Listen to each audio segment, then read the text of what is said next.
Hi, my name is Kayla, and today we will be learning how to tie our shoes. In this tutorial, I will be giving you step-by-step instructions so you too can be successful in tying your own shoes. In front of me today is a pair of shoes. A pair of shoes consists of a left and a right shoe. In today's demonstration, the left shoe is already tied. In order to find our tie, we'll need to first find the top portion of the shoe. On the top portion of the shoe is the shoelace panel. It holds the shoelace itself. On top of the shoelace panel, near the opening of the shoe, where your foot would go, is the shoelace tie itself. The shoelace tie itself consists of a knot in the center and then a loop and an excess shoestring on both the left and the right side.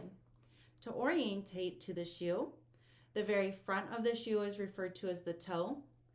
The back end of the shoe is referred to as the heel. The bottom of the shoe is referred to as the sole. For today's tutorial, we will take our untied shoe and we'll need to place the sole of the shoe on a flat, firm surface with the toe furthest away from us and pointing away from us. The heel will be closest to us and pointing towards us. The shoelace panel will be on the top of the shoe. We'll now need to find our left and our right shoelace. To do so, you can place your left hand on the left side of the shoe and your right hand on the right side of the shoe. Glide your hands up until you feel the edge of that shoelace panel.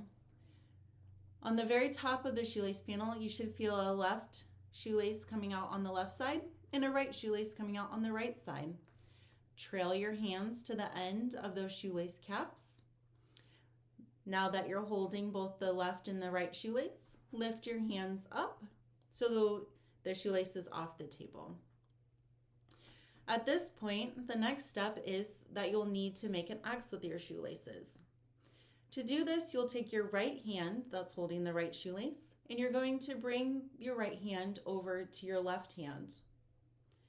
Your left hand is going to grab that right shoelace from your right hand, and your left hand is going to take that right shoelace. Your right hand will take the left shoelace and then bring that left shoelace and cap back over to the right side. So at this point, your left hand should be on the left side of the shoe and your right hand should be on the right side of the shoe. Your shoelaces should be making an X, and if you need to trail down and feel that, go ahead. At this time, we're going to indicate which shoelace is furthest away from us or on the toe side of the shoe. That shoelace is in my left hand. Taking that shoelace that is furthest away from us, we're going to bring it over top of the shoelace that's closest to us. So bringing it towards us, but over top of the shoelace that's closest to us. Bringing that shoelace and cap that's been pulled towards us, we're going to bring it down, and then underneath, we're going to glide it underneath the shoelace that's closest to us, but above the tongue of the shoe and in between the left and right shoelace. So go ahead and glide that shoelace in between in that gap and pulling that shoelace end cap towards the toe of the shoe. And now we're going to bring our left and our right hand while still holding on to the shoelaces to the sides of the shoe. So your left hand should be on the left side and your right hand should be on the right side of the shoe while holding on to those end caps. Trail your hands up to the center of the shoe and you should feel your first knot. Congratulations. The next step is we're going to need to make 2 loops.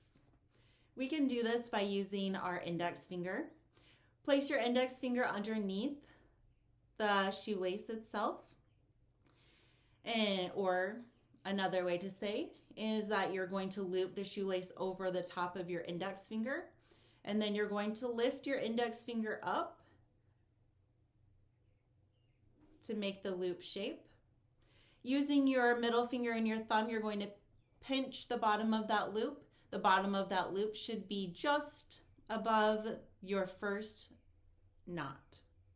And then go ahead and do the same thing on the right side, looping that shoelace over the top of your index finger, slowly lifting that index finger up away from that first knot. You want your loops to be about equal size if you can, and then pinching the bottom of those loops to hold those loops firm and secure. It's okay to have excess shoestring beyond the bottom of that loop. That's fine. Removing, at this point, you will have two loops, a loop on the left and a loop on the right. Now go ahead and remove the index fingers from the center of those loops. The next step at this point is, while still holding on to the bottom of those loops with our left and our right hand, we're going to need to make an X with those loops.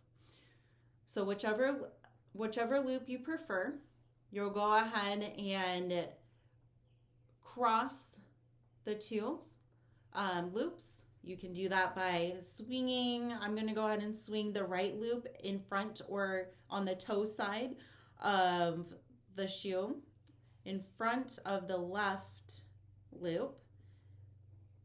And you want to cross them about midway up the loop. And then once you've crossed them, then you'll hold the center of the loop with your index finger and your thumb. And then you should have a hand free. With your free hand, we're going to indicate where the next gap is. The next gap is going to be located underneath the point where the two loops cross, but above our first knot. So if you can go ahead and find that loop, that gap first, it's going to be important to know where that is. We'll go back to our loops. We'll need to now, on this step, find which loop is furthest away from us or on the toe side. For me, that loop is in my left hand. Pinching the top of that loop, we're going to bring that loop over top of the loop that's closest to us. And we're going to push it down.